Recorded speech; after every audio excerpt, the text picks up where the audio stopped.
pistons and forged pistons, a piston is piston. No, doesn't work that way, okay? Cast pistons are put in a hot liquid aluminum.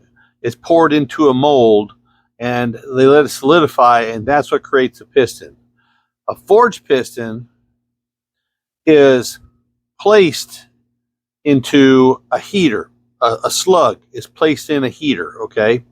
And it's heated up, it's warmed up, and gets all them little molecules inside that metal moving, right?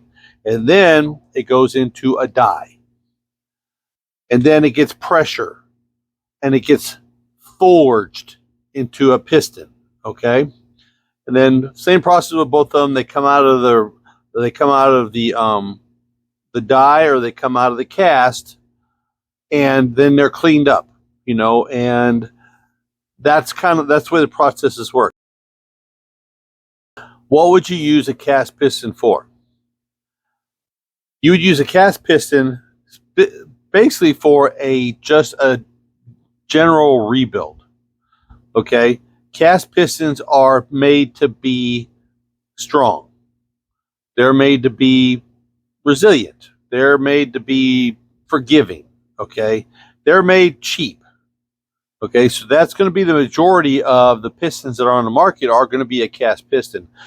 Factory stuff came out, unless it was a super high performance or it has a supercharger on it or a turbo on it these days, it's going to be a cast piston, okay? Where you need the forged piston is anytime you're going to add any kind of power adder, whether it's nitrous, turbos, forced induction of any kind, you're going to need forged pistons. Hey, if you're here and you're watching, smash that like button. It really helps the channel. I really appreciate it.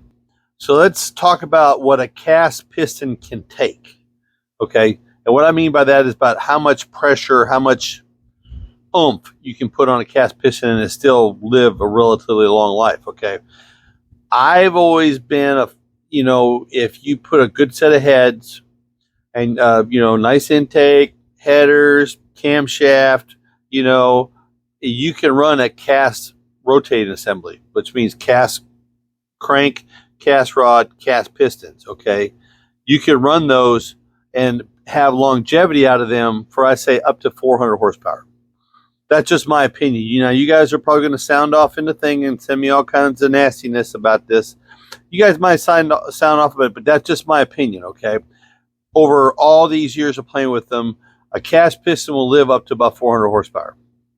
Maybe even more, but the problem with cast pistons is that they're resilient to a point. Okay? We learned this the hard way back in the day when the nitrous systems first came out, and all of us had cast pistons, everything. It was all bone stock rear ends, and we put these plate systems on all kinds of stuff and blew a lot of stuff up because it isn't where they're melting the pistons. It's because a piston is made out of aluminum and your rings are made out of steel, okay? So when you put that much heat like that, hit that button and that heat hits, the rings expand and the piston has nothing to do but break off the top, out of the ring lands. That's what breaks pistons, is that sudden expansion from the steel, because steel expands differently than aluminum does. And that's what caused all the problems back in the day of us blowing pistons out of stuff, is because we just didn't know, okay? That's when, if you're going to, like I said, that's why, because the forged pistons, because it's put in a die and it's put under pressure and all the molecules, it's twice as strong. I may be exaggerating it or understating it or whatever, but a forged piston is always going to be stronger than a cast piston, just from the process of being produced. Just know that we do a Thursday Night Live, Thursday night at 8 o'clock Central. Every Thursday we talk about things just like this. It's a Q&A. No question when it comes to engines is turned away. We have a great time. I think you'd enjoy it. And like I said, they all they come out of the molds and come out of the die, and they all get cleaned up. And even nowadays, they start putting these protective coatings on the skirts of the forged pistons, makes them last longer. I mean, the last big block I built had Speed Pro pistons with forged pistons with the coatings on them, and they were cool. I mean, they put these days they put their design in the coating, you know, and everything. It's as cool as hell. But you have to have that if you're going above and beyond a certain RPM range, a certain power band, a certain, you know, power adder. You know, if you're going to put pressure, when I say pressure, I don't mean just like added, you know, horsepower adders like nitrous and turbos and superchargers.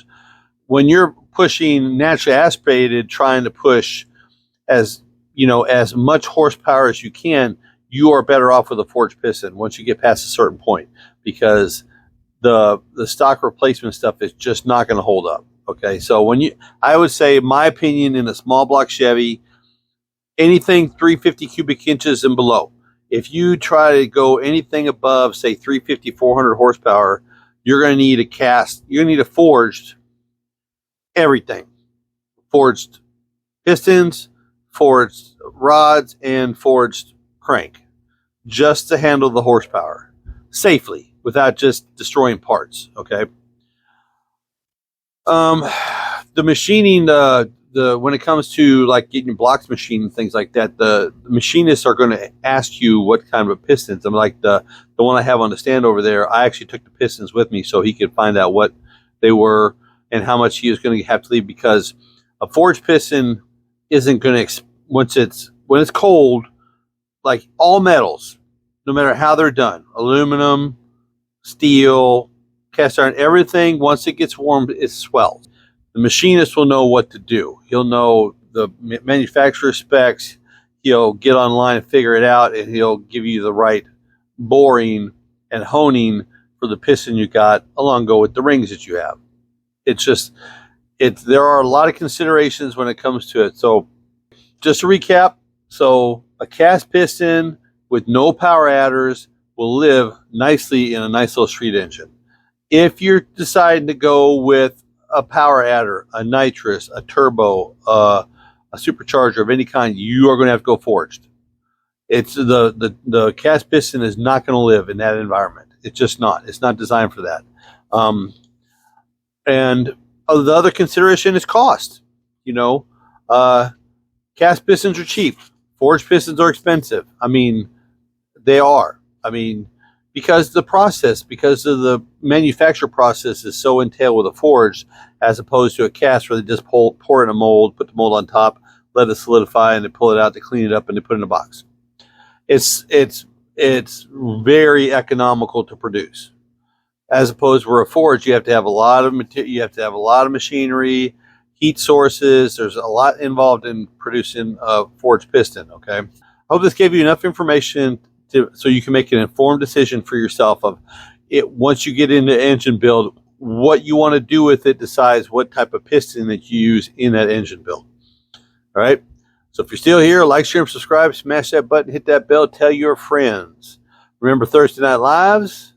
And y'all have a great day. A great day today could be a new rebuilt engine with cast or forged pistons in them. Y'all be good.